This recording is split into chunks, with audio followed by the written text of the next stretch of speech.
Hola a todos, ¿cómo están? Bueno, el día de hoy estamos con KingNABI, sobre todo para la gente que está escuchando esto en español.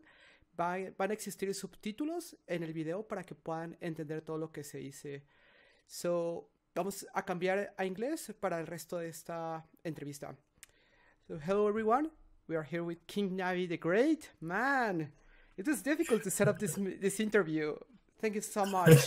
No problem. No problem. It's uh, a pleasure. Yeah, so one of the things that I always ask people that I interview is to introduce themselves to the audience. Of course, I know that most of the audience looking at this video will be, they will know you, they will know what you do, but if you want to just to do some kind of presentation, introduction, it would be great.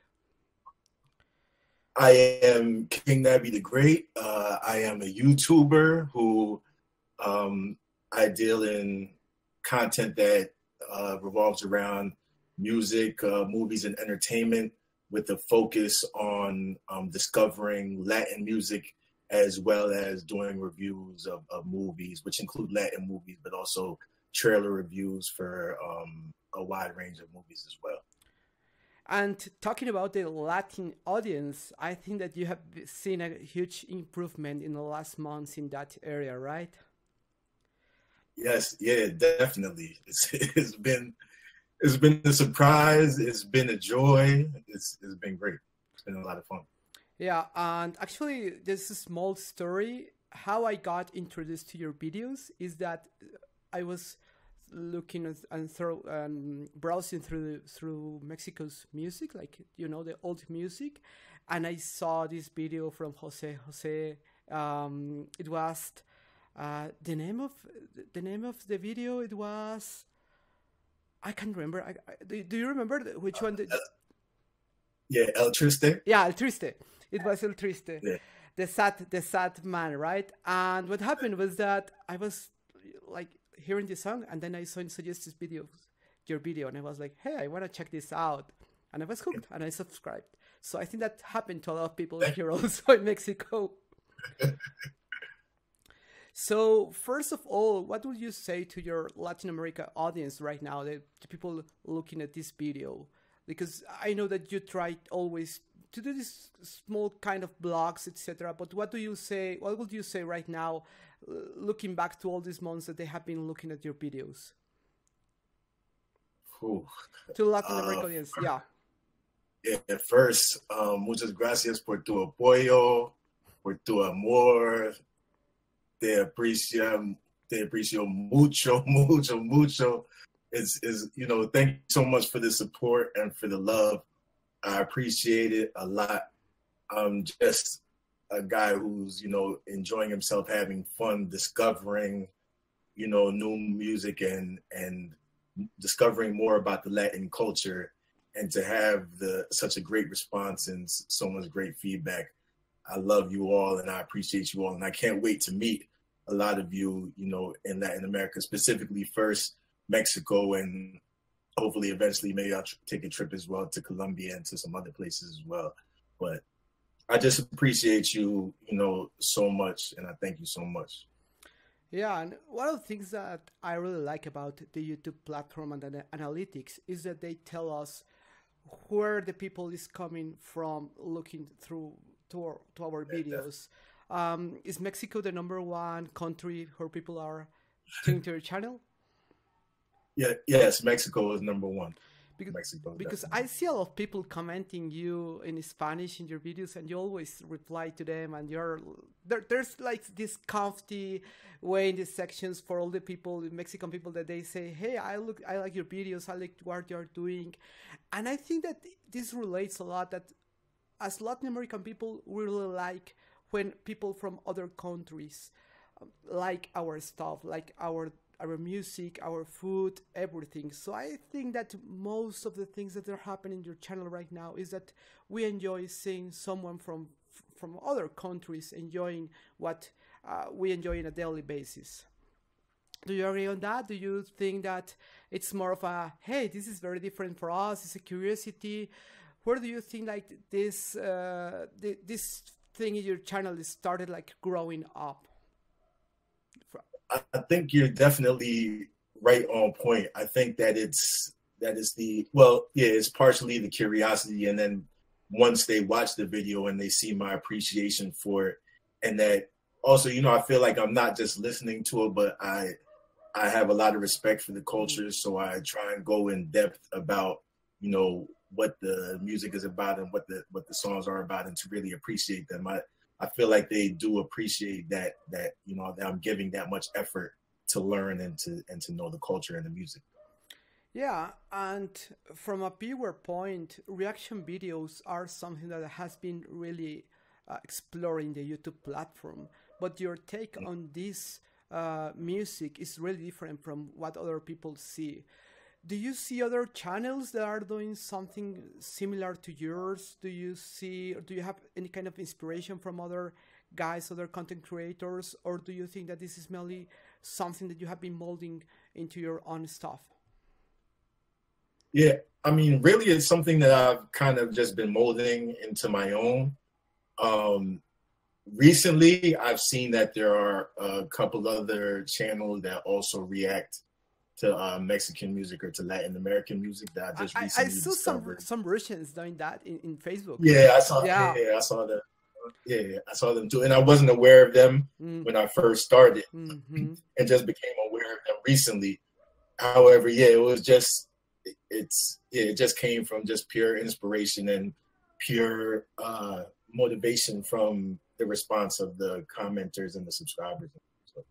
Prior to you doing these reaction videos, were you listening at Mexican or Latin American music, or has this just started a few months back?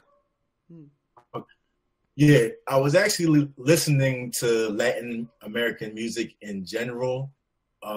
Prior to this, just casually, because of, you know, the places that I grew up in, you know, as a kid, and then also where I live now, there's a lot of Latin American influence. So a lot of friends that I've had, I actually used to do photography.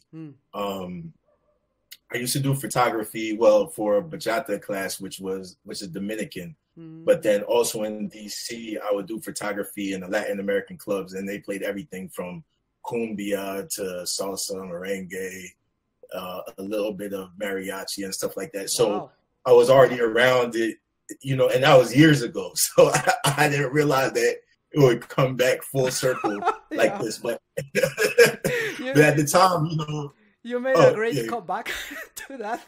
Yeah, exactly. Actually, one day I should, I didn't think of it. One day I should post, I may have to contact my friend and see if she, because I have some of the pictures, but see if she has more. But I should get some of the pictures that I used to take at the clubs and stuff and maybe post them online somewhere. But yeah, so at the time I listened to the music casually. I would dance to the music. I listened to it more, not just for listening purposes, but for dancing purposes. So I go to the clubs and I dance and stuff like that.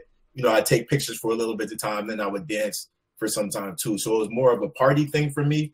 So it's nice to come back now and actually dissect a lot of more of the voices and the ballads and the lyrics and stuff like that too. Yeah, that's really interesting. I never thought that you dance also to the music, because when someone sees your reaction videos, they can actually feel that you are like really the music goes through you. You're not just like listening, you are trying to feel everything and to try to emphasize the feelings, because this is something like you really do. Hey, I this is something that I get from this song. This is like the tone, like how it's and this is like a really respectful way to talk about the song. So it never occurred to me that maybe you were also dancing to these songs. Yeah, definitely. Yeah, it was. I mean, dancing, everything really to the music. I think so. So it also, for me, it was a surprise that in some of your videos, and of course, when the audience is more towards the Spanish side, you started talking in Spanish. How is that? How has that started happening in your life? When you started talking Spanish? It was way back when you were working with people in Latin America circle. Yeah. Well, all right. So because I grew up I was born in Brooklyn, New York, and I grew up in New Jersey. And where I grew up in New Jersey is close to Trenton, New Jersey. And there's a lot of, Latin American influence really throughout the whole state and that whole tri-state area.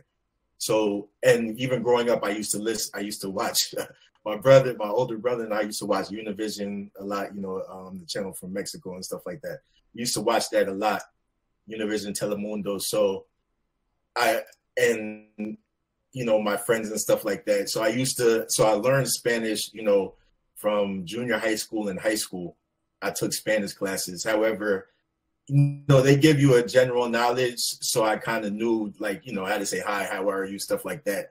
But I didn't really know much more than that. I didn't have much more vocabulary. So kind of over time, I've always practiced or tried to learn, but sometimes you do things and you start, you stop, and I never became fluent. Mm-hmm. And then recently, a few months back, a coworker of mine, this was actually 2 or 3 years ago, a coworker of mine told me about the Duolingo app and that it was, free and that, it could help you learn. So I started using that, and then I became, I started using it more and more often, and it was helping me with vocabulary and a little bit with past tense and future tense.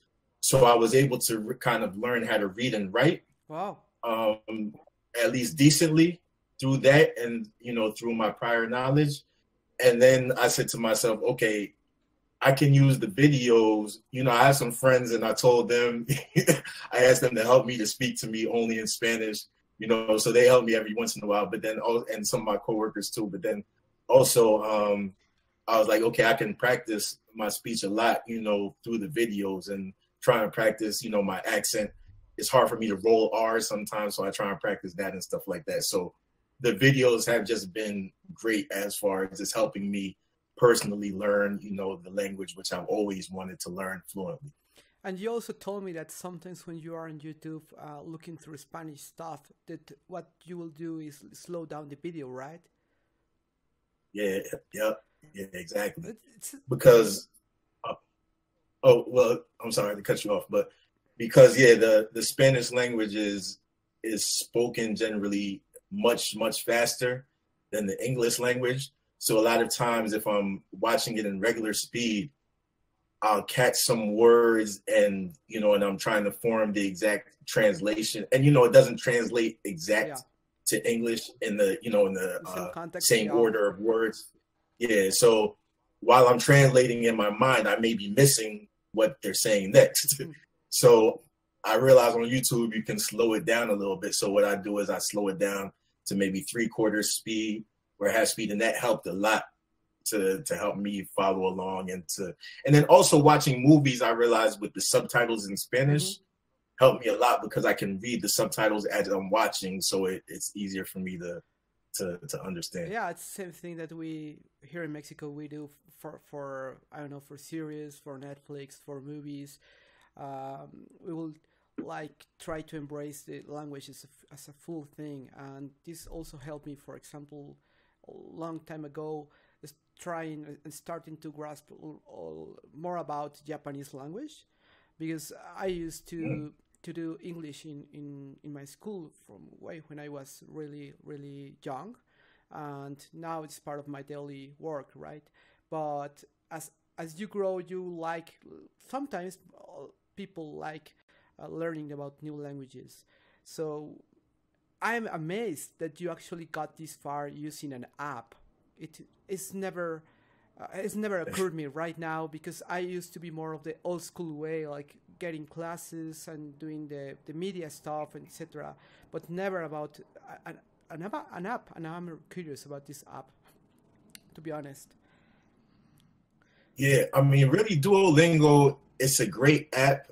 I feel like it's a great app for increasing your vocabulary and for learning the tenses. However, I mean, I was almost obsessive with the app. Like I'm going over and over and over, doing lessons over and over and over and over again. So to really get it, I think that you have to kind of be, consistent and be that determined and while using the app.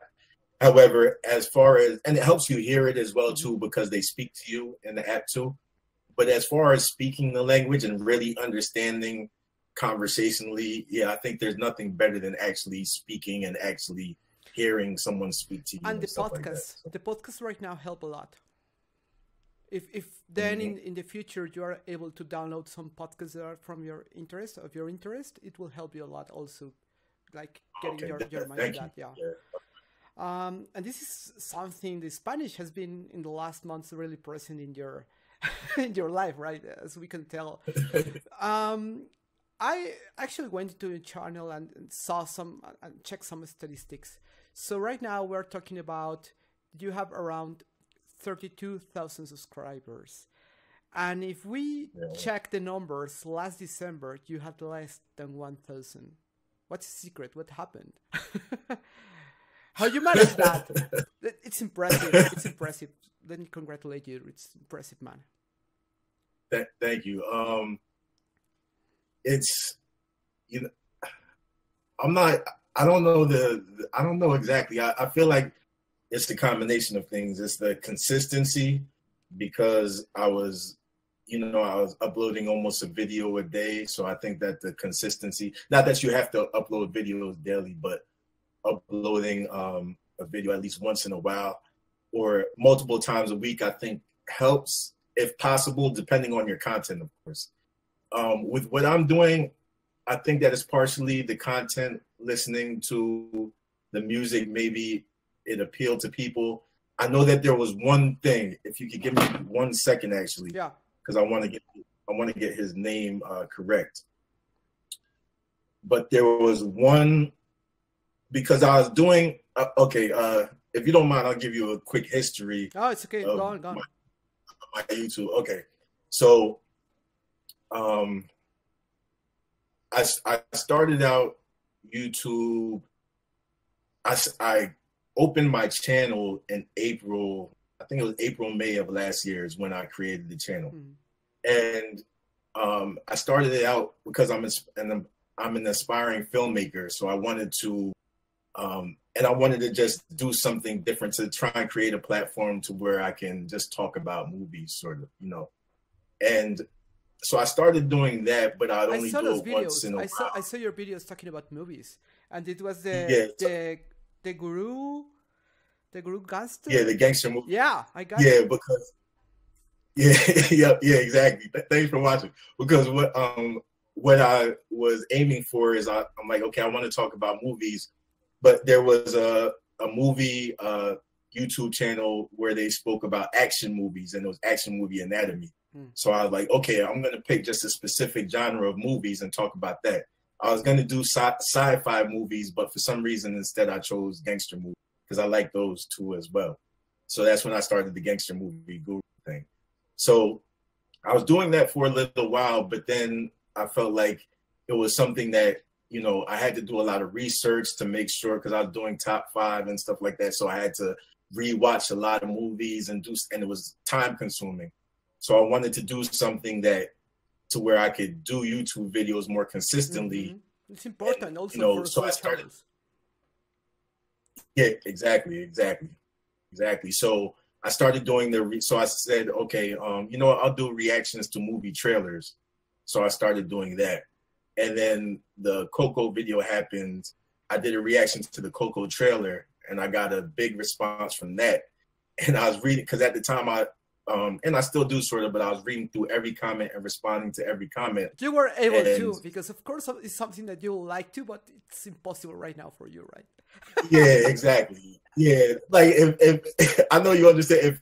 If I hope that all the subscribers and viewers understand. Like, I would love to, because when I see a comment, in my mind, I feel like it's like you're talking to me, and I feel like I should respond, respectfully. So I try and respond to everyone. But then when it gets to a certain amount of comments, he realizes it would take too much time. It's almost impossible to respond to all of them in the day. And then, when you're doing videos, almost daily, it's hard to keep going back and stuff like that. But so at any rate, when I was reading the comments, a commenter asked me to listen to some of the music from Coco. So yeah, and in the Coco video, I'm sorry, let me know if I'm sorry to be long-winded. No, it's okay, because I think that I actually know that I think I saw that comment, because if you go into the Coco trailer reaction, I think that's the highlighted comment, right? Is the top comment? This is a girl, right? Yeah, yeah, it's up there. Mm-hmm. It's up there. I need to go back and check to make sure, but yeah, I know it's up there. So, and in that video, because when I was doing that video, something came over me while I was watching it, because I had already been, you know, into the Mexican culture. So I was talking about, you know, how the movie trailer seemed to reflect the Mexican culture well. But of course, me not being, you know, from Mexico, you know, I was asking the people to let me know. And I think that maybe people were attracted to the fact that I had that interest and, you know, and then I had that respect for the culture. So at any rate, in one of the comments, they said, you know, you should listen to some of the music. So I thought, oh, that's a great idea. Let me listen to some of the music. So I listened to Recuerda Me, but the English version, Remember Me, was the first song that I did, I believe. And I got a good response from that. And I said, okay, this will be a good thing to add so I could, you know, do more things. I could do the movie trailers and listen to music.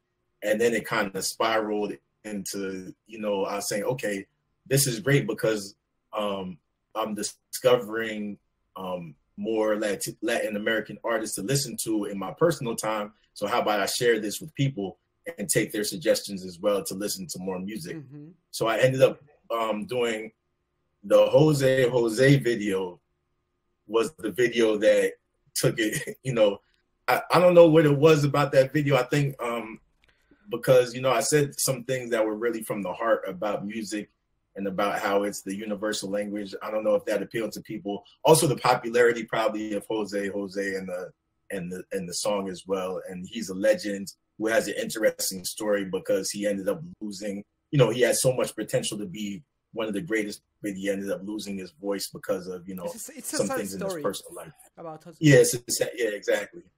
So, so that video was doing pretty well. And the Recuerda Me video, the Spanish version, was actually my #1 video at the time. But the Jose video, I received a retweet or a tweet from Carlos Quinones, who I believe is in the media, you know, who's a media guy in Mexico. He's verified on Twitter. I'm not sure. He's at Sabio28. And when I received that tweet, because one day I woke up and I had, you know, all types of notifications for subscribers, and it was building like almost 1,000 a day or 500, something crazy. And what happened? What's going on? Yeah, like, what happened? Is this a dream? And yeah, exactly. And the Jose video specifically was just skyrocketing. So I feel like it was partially because of his tweet, maybe that this happened, that was part of the reason, you know, for the exposure. And then people, of course, sharing the video and doing all of that, you know, added to it. So I'm not sure specifically, you know, I feel like that's part of it. I feel like the sharing from people watching it is part of it, but I can't exactly pinpoint how I jumped, you know, so high from such a small number at one point to the other, you know, aside from just, you know, people liking the content and then people supporting it. So. There are sort of things according to the YouTube rules that content or influencers said about how to grow your channel that might have impacted in a positive way as you told this story. Let me get back on something. How was that day when you woke up and you saw all those notifications? What happened that day? How was your day, man? So tell us about that, because this is something that I think that people that is following you on YouTube and all the social networks want to know. How was it that day? Tell us about it. It was an interesting day. Because, okay, so I saw, you know, it started growing and growing. And actually, my daughter, because she's, you know, I remember when, you know, when I only had like 20 subscribers, she would always come to me and say, "It's okay, Daddy. You know, people don't, don't worry about it. You'll grow up someday." Yeah, you know. So, and then one day she came and she's like, "Daddy, look what happened." So, and yeah, and I woke up and I checked my phone and I looked and I'm like, "Yeah, wow, this is crazy." So it's actually funny because I went through a range of emotions. Like at first I was extremely happy and surprised, and I was going through the comments and I was trying to answer, you know, every comment. And then it suddenly, I got this feeling to where I was almost overwhelmed. And actually for a second, I was like, I don't know if I can do this anymore because I didn't. I was like, I might have to stop because it's too much attention too soon. I don't know what to do. Yeah, you weren't ready. Yeah, it's like you weren't ready. Yeah, I was.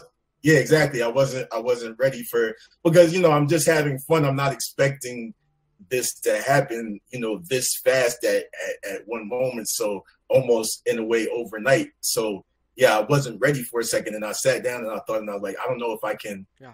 Maybe I need to slow it down. I don't know if I can keep on doing this because it's just too much. And then, you know, I slept on it, and I was like, okay, I took a deep breath, and I was like, okay, it's not really, you know, that it's not like it's a million people at one time. It's okay. It's still, you know, on a smaller level to where I can still grow with it at a good pace. So, yeah. Yeah. It was amazing. It was amazing. Yeah, it should be amazing. Looking back, when you started and you created your YouTube channel, what would you have done different? You done the same as you did? Yeah, I think I would have done the same thing. The reason I say that is because, you know, it led me here now. So maybe if I started different, maybe I wouldn't be where I am now. I think you're going to risk it. Yeah, exactly. Yeah, I wouldn't risk changing anything because, you know, I'm where I am now and I'm happy where I am now. So yeah, I wouldn't risk changing anything because I think if I didn't think a lot about the choices that I was making. Like I thought about it, you know, about what I wanted to do, but I over too much. I didn't try and I didn't script anything. You know, I didn't go to, you know, there wasn't too much. What's the word I'm looking for? It was natural. It was authentic. Yeah, it wasn't production. It was exactly. Yeah, it was just. It's never production, to be honest. That's not the point. It's keep it simple, right? Exactly. So, and I think that helped a lot because people could feel that it was genuine. Yeah, totally. So, as you know, YouTube channels have to change. The creators of content, the YouTube content creators, they have to change. Their channel has to change. And right now, I see that you are managing two different audiences in your channel. The Spanish ones and the English speaking ones. So do you have any idea what you're going to do? Because there is a huge gap in the numbers between one video in English and one video in Spanish. Have you thought about that? How are you going to manage? Are you going to concentrate on one channel being in Spanish only and one being in English? Or what do you think is going to happen? Have you decided? Yeah, that's not yet. That's a great question. That's a great question and something that I've sort of thought about. Right now, I feel like I'm just going to keep on, you know, having fun. I'm not, I appreciate the big numbers. However, I'm not number driven really. So I'm just kind of doing what I like to do. So even if, you know, I do a trailer reaction view and it doesn't get as much response as maybe, you know, a reaction to the Latin music, you know, I appreciate whoever watches it and whoever enjoys it. And, you know, I feel like, you know, I appreciate that. And I feel like it's something that has value to me personally.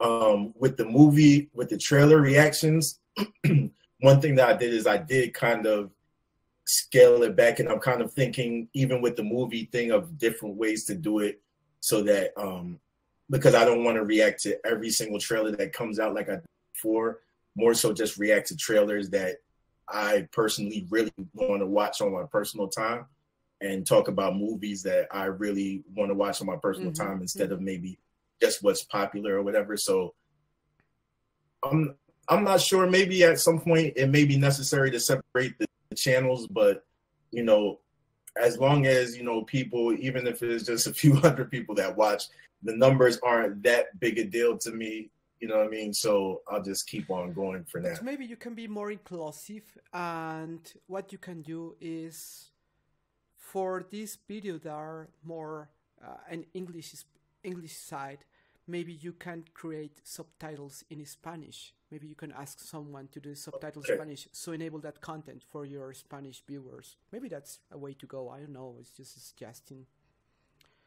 Okay.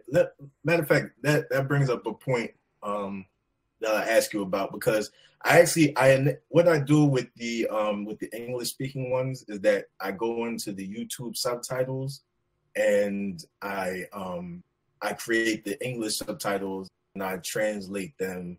You know, I edit them because they don't really pick up my speaking, you know, that well. So a lot of it is incorrect. Yeah, you have to do it manually. Yeah, so I edit it manually and then I'll do the translate, you know, and then I'll kind of quickly review the auto translate to make sure that, you know, it's somewhat correct, and then I'll do it. However, I've realized that, you know, maybe a lot of people don't know about how to activate the YouTube subtitles or whatever the case may be. I'm not sure.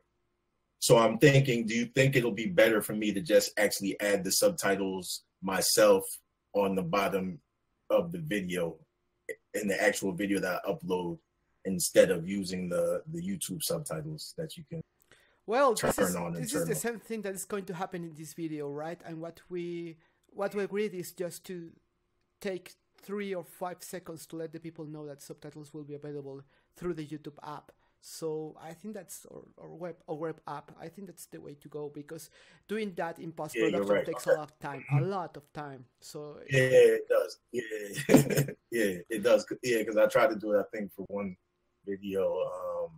It did take me a while. So yeah, okay. So that's what I'll do now. Thank you for that.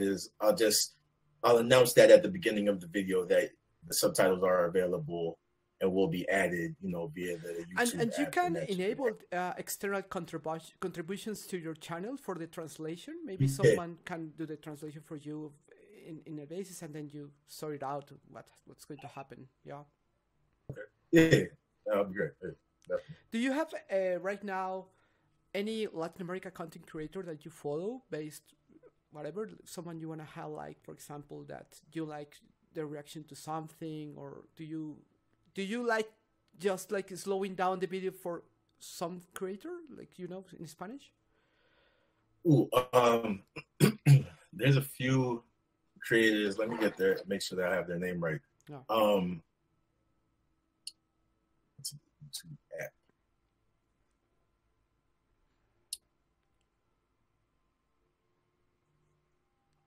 Yeah, because YouTube is a huge world, and you always find someone new when you talk to someone, and that's something I really like about YouTube. Like, there might be like your preferred or new favorite YouTuber might be just in the corner of a topic when you talk with someone.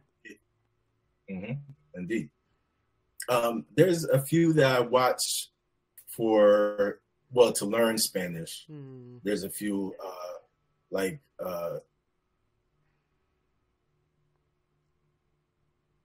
Ricky Walls, super highly. These are Americans though. Why Not Spanish?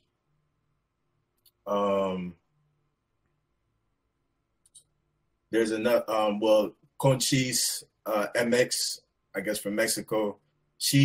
I believe she's a Mexican that lives in Belgium, and she does stuff from Mexico. She does like vlog type stuff from Mexico and from Belgium. I do watch her a lot. There's some cinema stuff, but those are to see Mexican movies, like Cine Mexicano.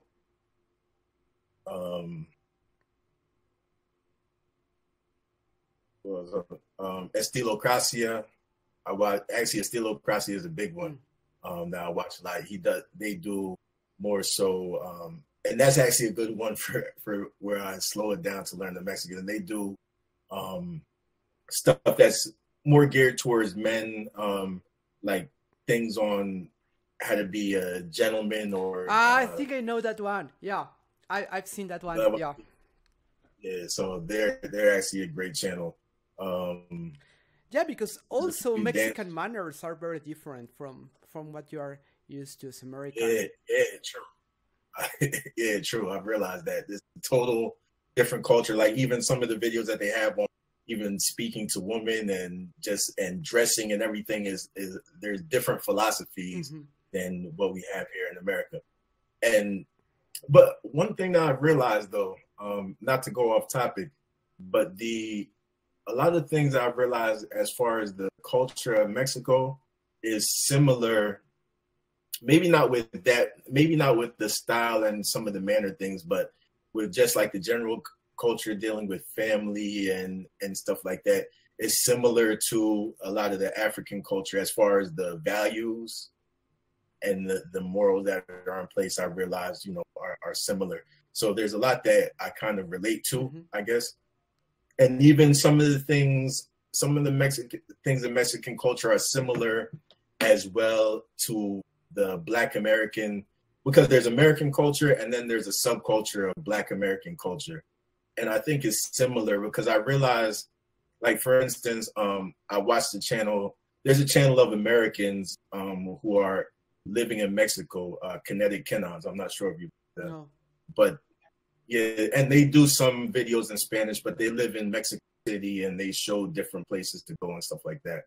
And from, I guess, from a gringo's perspective, if you will. So, and they had a video about nicknames in Mexico and how, like, you may call someone gordo or negrito or flaco or whatever the case may be, and that they were like, oh, that's not something that they're used to in America. Yeah. And I'm thinking to myself, it's funny because in the Black American, culture, it's kind of the same thing. Like, I may not call somebody like flaco, but or I may not call somebody skinny as a nickname, but we'll say like flaco. Like if your name is Mike, we'll say skinny Mike.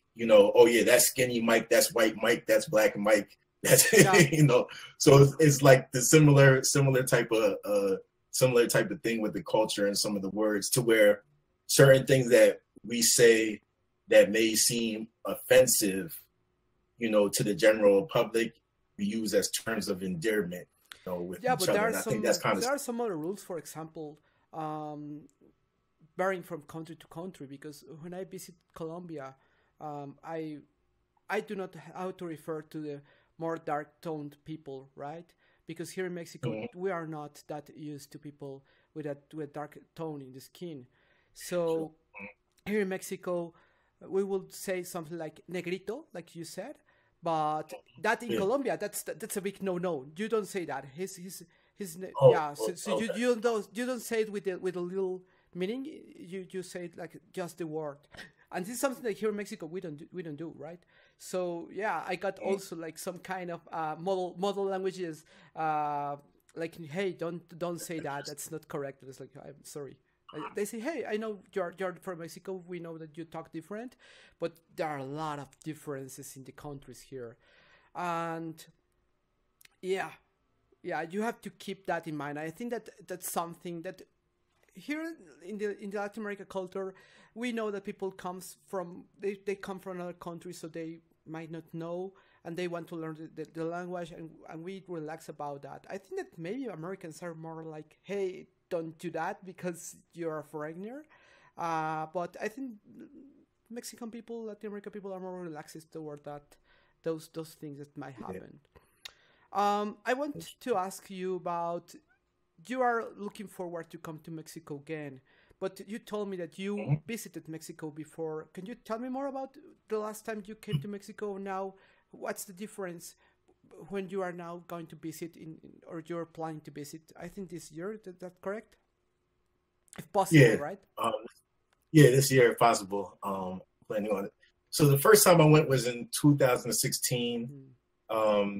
it was around like August or July, I can't remember exactly, but around the end of the summer in 2016, I went with my lady. We went to, we landed in Cancun, and then we went, to, a lot of different places, Playa del Carmen, we went to Tulum and stuff like that. And the first time visiting, that's also something that kind of re-sparked my, I would say that it sparked my, it ignited a new flame as far as my interest in Latin American culture, but that's what more made me focus more on Mexico as a culture. Because when we were there, the not only, of course, the people, everything just seemed to go right on that trip. Like, we even met somebody that I live in Silver Spring, Maryland, and we met somebody there who had a family member that lives down the street from me, or that owns a restaurant that's down the street from me. So it's just all types of things that were happening that it's almost like the universe was saying, this is the thing. And my lady, she's saying that, we should live here one day.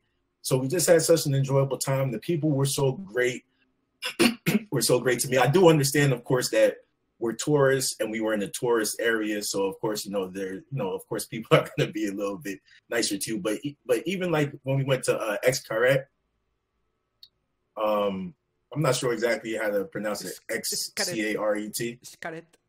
Xcaret. Okay. Yeah. So even that, we only paid we got a deal from a guy down there, and we only paid I think $30 American total, and most people were paying like 100, and we got that. That was for everything, for the bus down there and to visit the whole thing. So everything was kind of just working in our favor, and it was just a great experience. The history, going to Tulum and just seeing that small bit, of the history with the pyramids and everything. I don't know. It just felt so good in my spirit, and I just had such an enjoyable time. So that was great as a vacation. But the difference with this time is that now I want to actually I don't want to go there as a tourist. I don't want to just go to the tourist Mexico, area. Right? Exactly.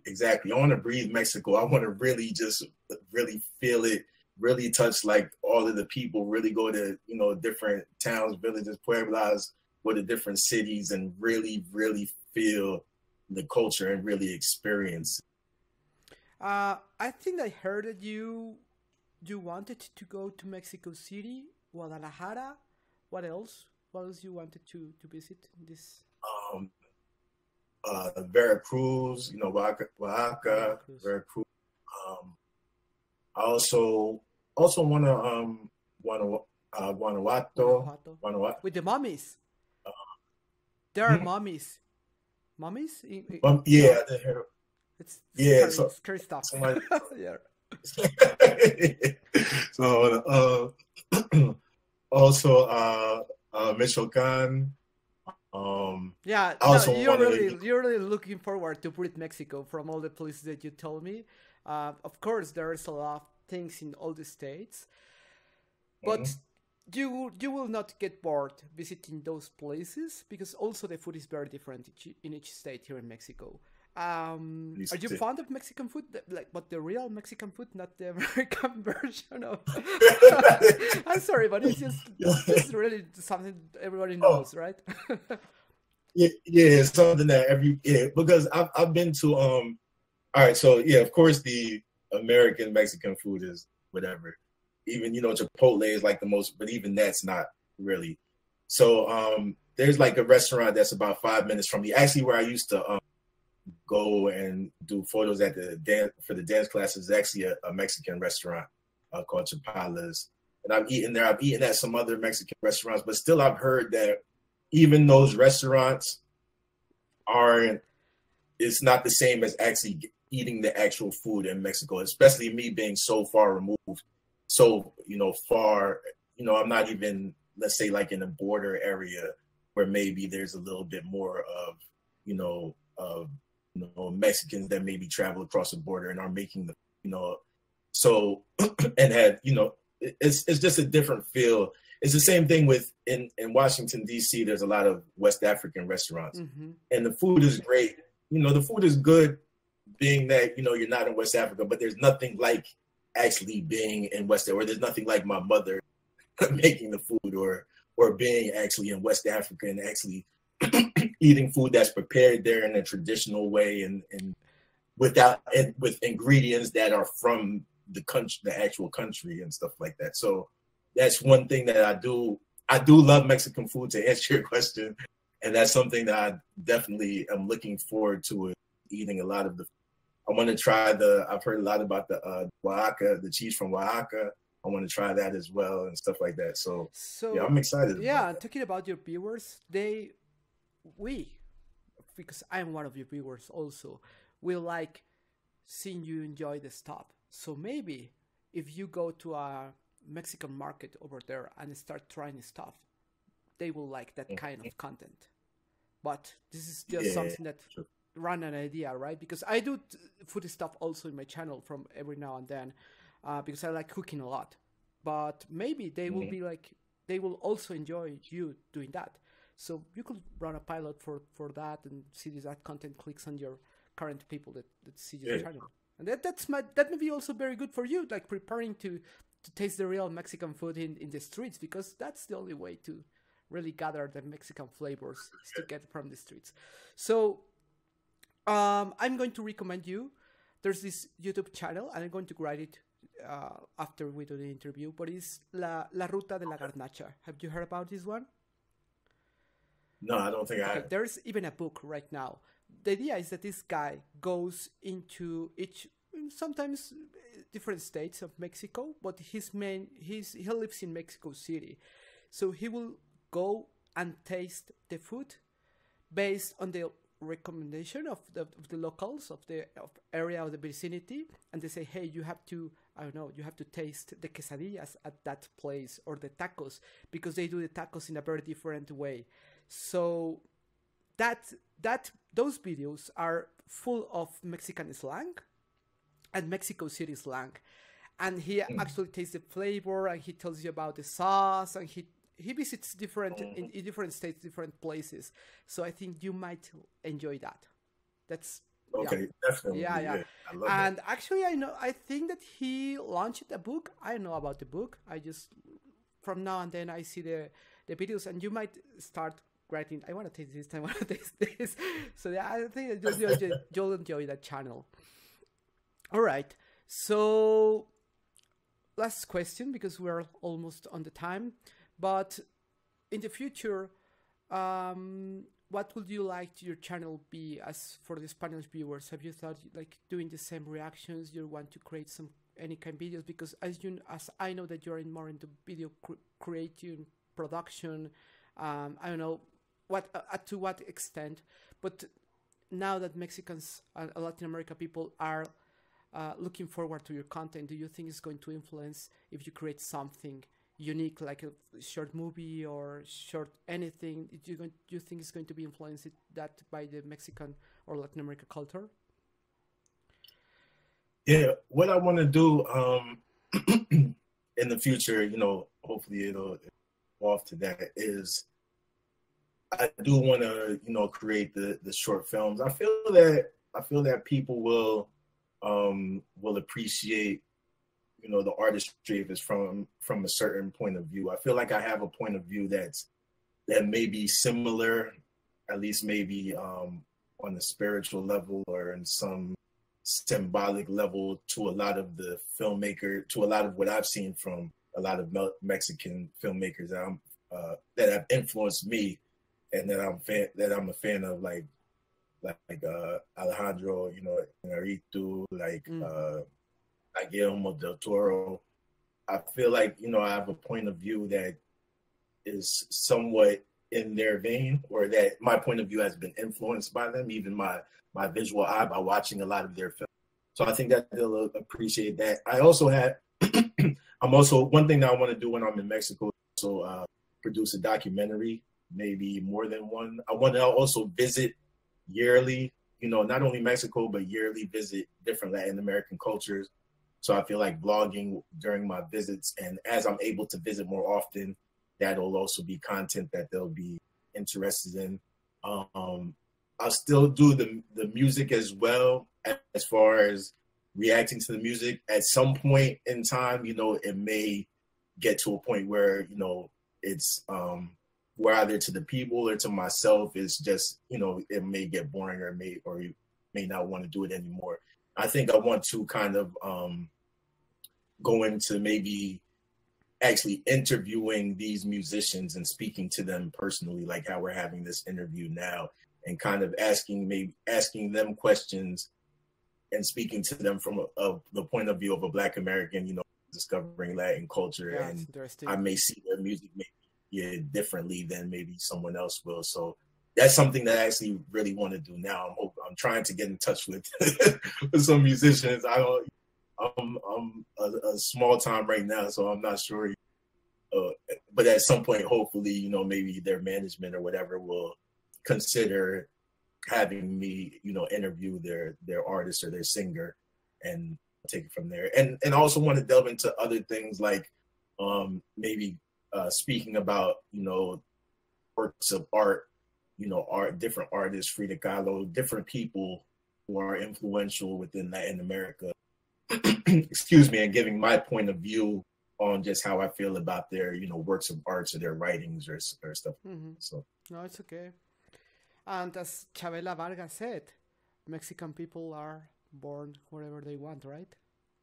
That's starting to happen to you, man. It's really interesting to see that. I'm looking forward to the future of your channel, see how it's going to evolve and how it's going to change, and seeing all your adventures in other countries. I think that will be really, really interesting. So yeah, who knows where the channel will lead, right? Yeah, definitely. I mean, that's one thing with life in general that I feel like, as long as I'm enjoying myself, I'm open to whatever result happens to it. I love the surprises of life. I love discovering new things. You know, I love doing things that I'm inspired to do, regardless of, you know, what other people think or what have you and stuff like that. Because there may be, you know, there's probably, I mean, I haven't received any, you know, real backlash, but let's say, you know, there may be American folks or Black Americans or whoever that feel like, you know, oh, why don't you talk more about whatever? But I'm not inspired to speak about maybe, like, even though I do love stuff like, let's say, rap music, but, you know, I'm not inspired to really speak on that because it's just not, you know, I like listening to it, but it's not, there's no vibe there. You know, I could probably have a lot of views doing that as well, but it just doesn't vibe with me. There's nothing in my spirit that says, yeah, I should do reactions to the latest, you know, hip hop songs and stuff like that. This is where the inspiration is. This is where God has led me to. So I'm just gonna keep on following it, and I enjoy every day of it. So yeah, it's the way. It's to keep building your own way and see where it leads.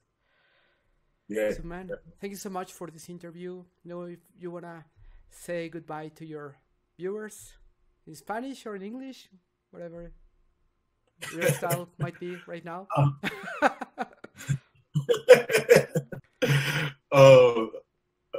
Muchas gracias por ver. Muchas gracias nuevo para tus recomendaciones, para tu apoyo. You know, I just really, I love everyone for the support. Estoy muy honorado. I'm so, like, honored and humbled and I appreciate you, Baldo. I'm so honored and humbled that you would even interview me. Thank you so much. Also, it's just every. But just a quick thing. I sent you a message and I had to chase you on Twitter. Oh, yeah. I always knew that you were not going to be able to see the message. So I was like, hey, I send you a message if it's possible. let's do this. Yeah. But I totally understand, because it's difficult for you with the number of messages that you are receiving, right? Yeah, it is difficult at times. And what is difficult with the comments, especially on YouTube, and then with email at times, it's difficult because just in general as a person, I'm always all over the place. I need to be more organized as far as with checking my email and doing stuff like that and everything. So that's something that I'm working on, you know, to get better at. But I'm glad that, although it took some time, that we've definitely at least been able to do this. And, you know, yeah, I'm just honored by it. I appreciate everything. Oh yeah, one thing that, you know, I guess that I want to say to you and to everybody is, you know, like when I say, saludos a todos mis grandiosos del mundo, like, like, I mean that, de mi corazón, I mean that from the heart, from my soul, that it's like, there's not one great person in this world. I'm not, the only great person in this world. You're great as well.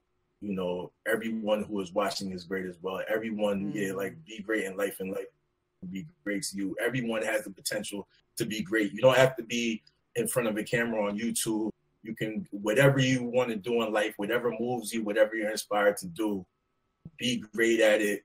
Put your heart and soul in it, and feel fulfilled, because that's the important thing about life. We're all great ones. Somos grandiosos. We're all great ones. And, and we all have the potential to do everything in life and achieve our dreams. We all deserve it.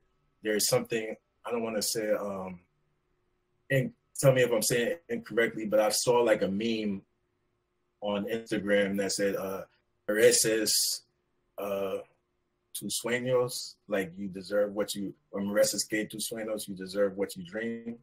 Something like that. Can you repeat that just to be sure? Mereces que tu sueño. You deserve that. Mereces, you deserve that your dream. Yeah, you deserve what you dream. Something. Yeah, so it said something to that. Yeah. So, at any rate, that's a message that I think is very important. Todos merecemos los sueños que tenemos, ¿no? Algo así. We always deserve what we dream of.